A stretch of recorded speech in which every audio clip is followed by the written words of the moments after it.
Here's an AMI This Week shortcut with me, Victoria Nolan. Kyle Humphrey is a transit advocate who utilizes Ottawa's transit services. On OC Transpo, you have that opportunity to grab the bus whenever you want it, almost sort of thing. He is part of a group of riders with disabilities demanding improved transit accessibility for those using ParaTranspo. The advocacy group is called ParaParity. I've been working with ParaParity for a little over a year now. What we're trying to do is we're trying to create an accessible and equitable transit system where ParaTranspo users in Ottawa are able to have access to the systems that OC Transpo users are used to having. Kyle tells us that a lack of funding for ParaTranspo compared to the rest of the city's transit infrastructure creates a large gap, and that changes for ParaTranspo are needed.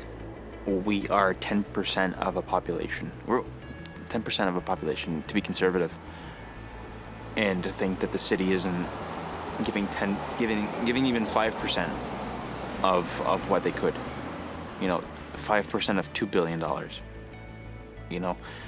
ParaTranspo is getting pennies on the dollar, and I understand it takes a lot of money to run the system, and I think that there's just such an opportunity for the city to care about its constituents, and especially the most vulnerable.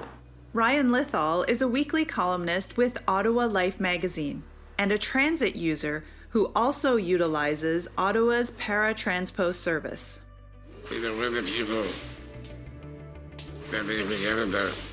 Ryan has recently written 2 articles in Ottawa Life magazine about the need for a smoother ride with ParaTranspo, with the idea that there should be parity between the two systems.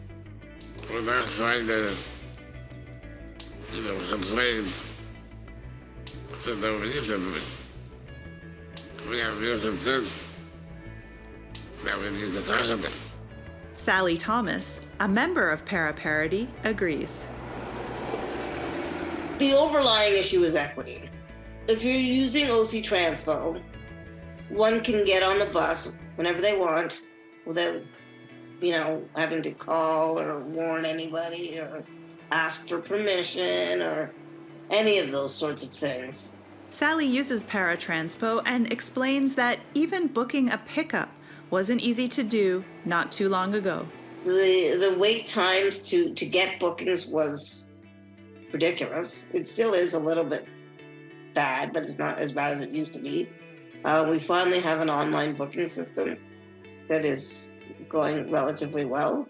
ParaTranspo's recent online booking system comes after many years of complaints and demands for an accessible booking strategy.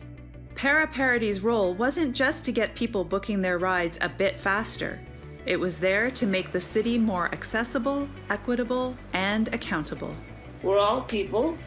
Right now, the difference between using ParaTranspo and OC Transpo is wide and varied. It's different in a lot of different ways.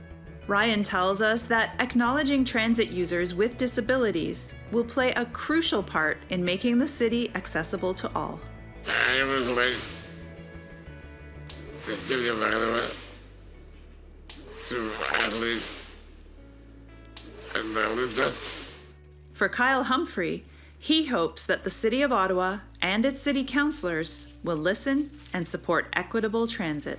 When someone doesn't have that access, then they're stuck. They lose their job. The economy stops for them. I've seen where people have been late to work. I've personally been late to work because of ParaTranspo. I've had to call my manager on more than one occasion thinking, am I gonna lose this job that I just got, that I had to fight to get, that I had to find a manager that doesn't look at me like, oh, you use a wheelchair. And I think that if City Council understood what it's like to search for a job when you use an assistive device, then I think that they might understand what that's like. To find out more about ParaParity, visit ottawatransit.riders.ca.